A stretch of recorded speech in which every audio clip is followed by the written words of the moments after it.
मुख्यमंत्री मैया सम्मान योजना का लाभ अगर आप गलत तरीके से ले रहे हैं तो वैसी स्थिति में आपके ऊपर कार्रवाई हो सकती है और आपसे पैसा वापस भी लिया जा सकता है।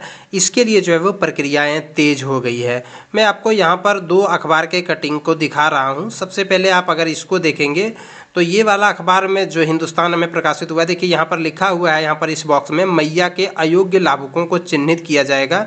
मैया योजना का गलत तरीके से लाभ ले रहे अयोग्य लाभुकों को चिन्हित किया जाएगा।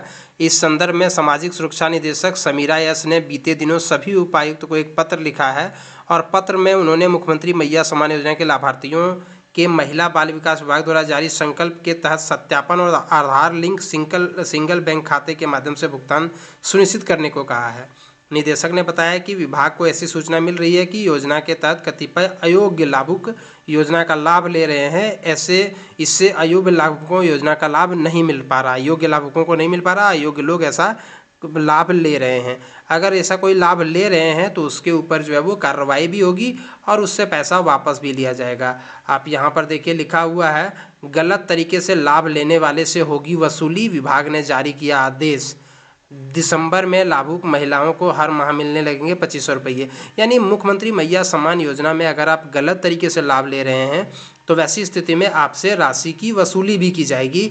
देखिए इस बात को यहाँ पर भी जिक्र किया गया है। अगर आप गलत तरीके से लाभ ले रहे हैं तो गलत तरीके से कौन कौन लाभ ले रहे हैं।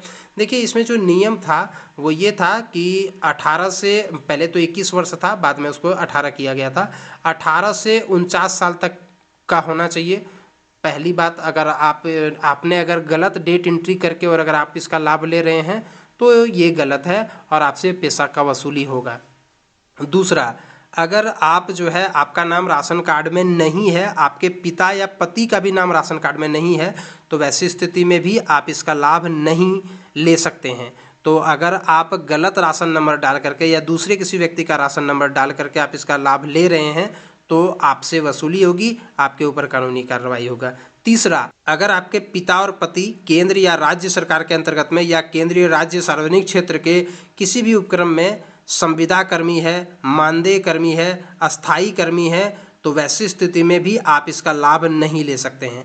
तो अगर इसमें आप लाभ लेते हैं तो वैसी स्थिति में मतलब अगर आपके पिता या पति जो है, अगर शादी हो गई है तो पति और अगर शादी नहीं हुआ तो पिता, अगर ये दोनों जो है वो किसी सरकारी सेवा में है, संविदा पर कार्यरत है या मानदेय कर्मी है या फिर अस्थायी कर्मी है और आप अगर उसका लाभ ले रहे हैं तो आपके ऊपर भी कानूनी कार्रवाई होगा। तो जो भी इस प्रकार से हैं उनके ऊपर कानूनी कार्रवाई होगा, क्योंकि सरकार की ये बहुत ही महत्वाकांक्षी योजनाएं हैं जो योग्य लाभुकों के लिए चलाया गया है, जो गरीब परिवार है उनके लिए चलाया गया है। अगर आप गरीब ना होकर के भी इसका लाभ ले रहे हैं तो वैसी स्थिति में आप गलत कर रहे हो और आपके ऊपर कानूनी कार्रवाई होगी और आपसे राशि की वसूली होगी। अभी तक जो जानकारी प्राप्त हो रहा है उसमें यही है। कब वसूली होगी इसको लेकर के जो है वो तमाम जिलों को पत्र भेजा गया है। अब जब से ये कार्रवाई करना शुरू करे तब से आपके ऊपर कार्रवाई हो सकती है, आपको पैसा वापस करना पड़ सकता है। आगे और जो भी प्रोग्रेस होगा इस योजना को लेकर के मैं अपने चैनल के माध्यम से आप तक जरूर लेकर के आऊँगा। धन्यवाद।